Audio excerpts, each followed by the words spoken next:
आकाशवाणी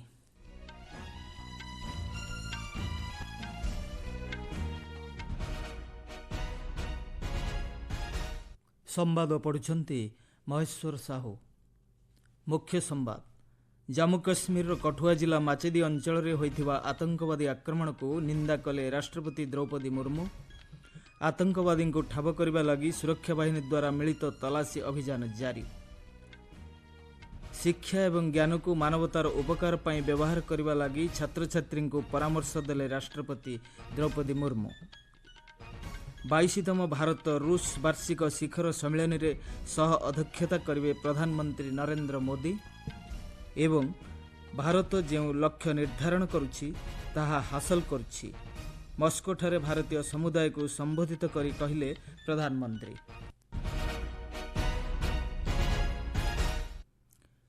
कठुआ आतंकवादी आक्रमण घटना को राष्ट्रपति द्रौपदी मुर्मू तीव्र निंदा करछंती। राष्ट्रपति कहते जम्मू कश्मीर कठुआ जिले में सेनाबाहिनी गाड़ी उपरे आतंकवादी आक्रमण एक कापुरुषोचित कार्य जहाँ निंदनीय एवं दृढ़ प्रतिपदक्षेप योग्य। एक सामाजिक गणमाध्यम पोस्ट करी राष्ट्रपति कहते समस्त प्रकार आतंकवाद विरुद्ध रे चलीथिबा युद्ध रे प्राणबली देइथिबा साहसी जवान परिवार प्रति तांकर सहानुभूति अछि। आतंकवादी आक्रमण घटना आहत जवान मानकर राष्ट्रपति आशु आरोग्य कामना करिसेंती। कठुआ आतंकवादी आक्रमण घटना प्रतिरक्षा मंत्री राजनाथ सिंह गभीर दुख प्रकाश करिसेंती। सामाजिक गणमाध्यम पोस्ट करी श्री सिंह कहते एही अंचल में शांति प्रतिष्ठा पई भारतीय सेना संकल्पबद्ध। श्री सिंह आक्रमण में आहत जवान मानकर आशु आरोग्य कामना करिसेंती। कठुआ गतकाली आतंकवादी आक्रमण में 5 जवान शहीद एवं 5 जवान आहत होगा पर सुरक्षा बाहिनी द्वारा आज एक व्यापक मिलित तलाशी अभियान आरंभ होइछि। आकाशवाणी जम्मू संवाददाता सूचना देइछन्ति जे ग्राउंड तलाशी दल को हेलिकप्टर एवं यूएवी तदारख द्वारा सहयोग करा जाउछि। बेल्टर किछि घंच जंगल अंचल उपर ध्यान रखी संधानी कुकुर एवं मेटाल डिटेक्टर मध्य एही अभियान रे नियोजित होइछन्ति। सेना पुलिस एवं सीआरपीएफ पक्षरु कठुआ जिलार माचेदी बंदोत केंडली एवं लोहाई अंचल में मिलित कड़न एवं सर्च ऑपरेशन आरंभ करा जाइछि। मुख्यतः 3 ରୁ 4 जन विदेशी आतंकवादी एही आक्रमण करथिले बोली विश्वास करा जाउछि। जम्मू काश्मीर कठुआ जिले में माचेदी अंचल में गतकाली सेनागाड़ी उपरे आतंकवादी आक्रमण पर जम्मू और काश्मीर 44 नंबर जातीय राजपथ में सुरक्षा व्यवस्था को कड़ाकड़ी करा जाइछि। आकाशवाणी जम्मू संवाददाता कहते एही आक्रमण पर सीआईएसएफ सीआरपीएफ एवं जम्मू काश्मीर पुलिस कर्मचारी को उधमपुर ठारे एही जातीय राजपथ में सुरक्षा पई नियोजित करा जाइछि। आज सकाळे 11तम पर्यायर अमरनाथ तीर्थयात्री उधमपुर राजपथ दे जाउथिबारु एही पदक्षेप निया जाइछि। तीर्थयात्री निरापत्ता सुनिश्चित करबा पई बहुस्तरीय सुरक्षा व्यवस्था ग्रहण करा जाइछि। विद्या व्यक्ति को अमृत प्रदान करिथाय। आज राष्ट्रपति द्रौपदी मुर्मू भुवनेश्वर स्थित जातीय विज्ञान शिक्षा और गवेषणा प्रतिष्ठान नाइजर त्रयोदश दीक्षांत समारोह में मुख्य अतिथि भाव जोगदे यह कहते। राष्ट्रपति कहते विद्यारूपी संजीवनी पाइबा परे व्यक्तिर जीवन धन्य हुए एवं से सबु क्षेत्र में सफलता पाए।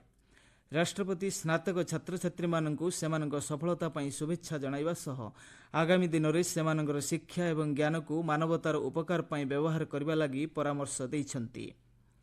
से एही अवसर में प्रसिद्ध भारतीय पदार्थ विज्ञानी सार सीवी रमण एवं भारतीय ज्योतिर्विद तथा गणितज्ञ पठाणी सामंतक अनन्य प्रतिभा संपर्क में कहिथिले। राष्ट्रपति मुर्मू कहते विज्ञान एवं वैषयिक ज्ञानकौशल को सठिक ढंग से व्यवहार कले ताहा देशर विकास को अधिक गति प्रदान करिबो। तेबे एहार अपव्यवहार मानव जातिर ध्वंसर कारण होई पारे बोली राष्ट्रपति सतर्क कराई दैछन्ति। 4 दिनिया ओडिशा गस्तरे आसीथिबा राष्ट्रपति रथयात्रा रे सामिल हेबा सह विभिन्न कार्यक्रम रे जोग दैथिले। आज संध्यारे राष्ट्रपति नयादिल्ली प्रत्यावर्तन करिवार कार्यक्रम रहिछि।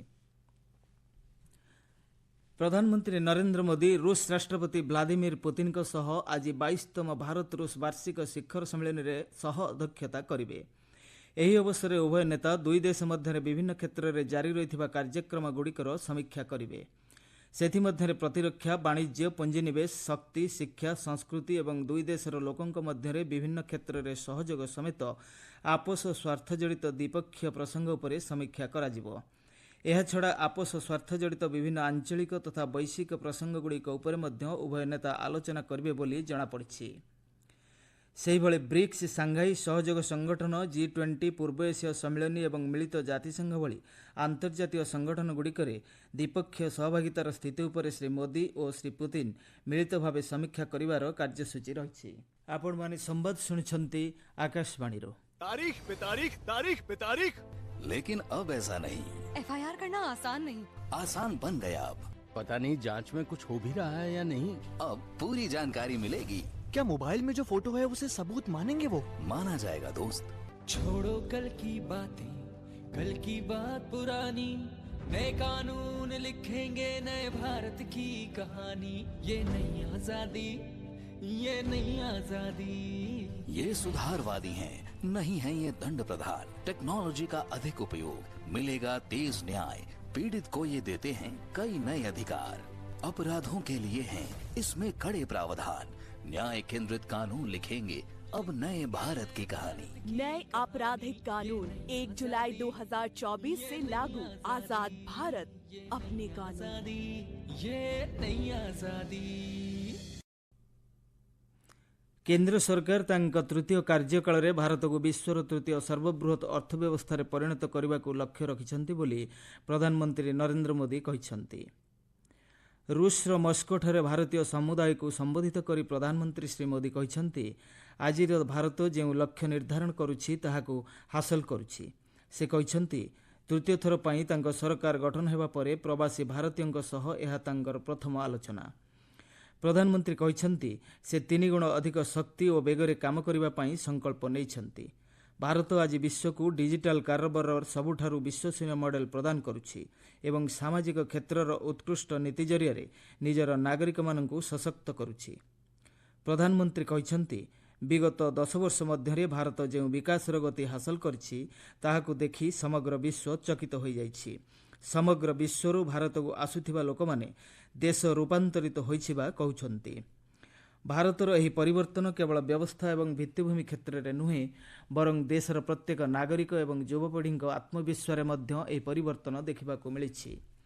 ପ୍ରଧାନମନ୍ତ୍ରୀ କହିଛନ୍ତି, ବିଶ୍ୱ ସମୃଦ୍ଧିକୁ ନୂତନ ଶକ୍ତି ପ୍ରଦାନ କରିବା ଲାଗି ଭାରତ ଏବଂ ରୁଷ କାନ୍ଧରେ କାନ୍ଧ ମିଳାଇ ଆଗକୁ ବଢ଼ୁଛନ୍ତି।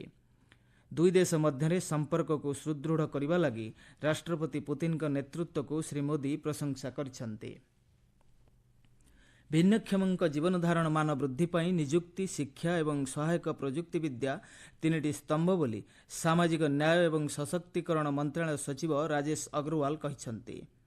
ସୁଲଭ ଏବଂ ସହାୟକ ପ୍ରଯୁକ୍ତି ମାଧ୍ୟମରେ ଭିନ୍ନକ୍ଷମ ସଶକ୍ତିକରଣ ଉପରେ ଆୟୋଜିତ 6ଠ ସମ୍ମିଳନୀକୁ ସମ୍ବୋଧିତ କରି ଶ୍ରୀ ଅଗ୍ରୱାଲ କହିଛନ୍ତି, ନିଯୁକ୍ତିଦାତାମାନେ ଭିନ୍ନକ୍ଷମମାନଙ୍କ ଦକ୍ଷତାର ସର୍ବୋତ୍ତମ ଉପଯୋଗ କରିବା ଉଚିତ।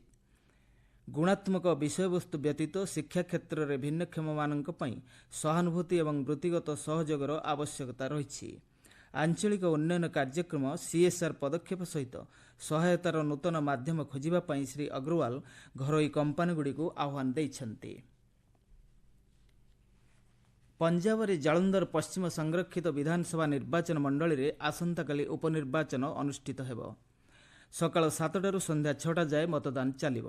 ଏହି ନିର୍ବାଚନରେ ମୋଟ 15 ଜଣ ପ୍ରାର୍ଥୀ ପ୍ରତିଦ୍ୱନ୍ଦ୍ୱିତା କରୁଛନ୍ତି।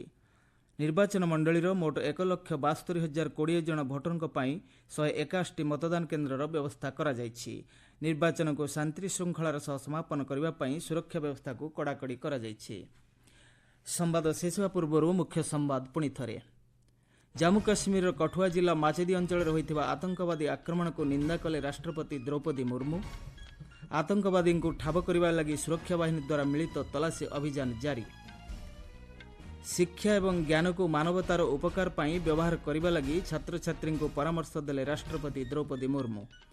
22ତମ ଭାରତ ରୁଷ ବାର୍ଷିକ ଶିଖର ସମ୍ମିଳନୀରେ ସହ ଅଧ୍ୟକ୍ଷତା କରିବେ ପ୍ରଧାନମନ୍ତ୍ରୀ ନରେନ୍ଦ୍ର ମୋଦି ଏବଂ ଭାରତ ଯେଉଁ ଲକ୍ଷ୍ୟ ନିର୍ଦ୍ଧାରଣ କରୁଛି ତାହା ହାସଲ କରୁଛି, ମସ୍କୋଠାରେ ଭାରତୀୟ ସମୁଦାୟକୁ ସମ୍ବୋଧିତ କରି କହିଲେ ପ୍ରଧାନମନ୍ତ୍ରୀ। ସମ୍ବାଦ ଶେଷ ହେଲା।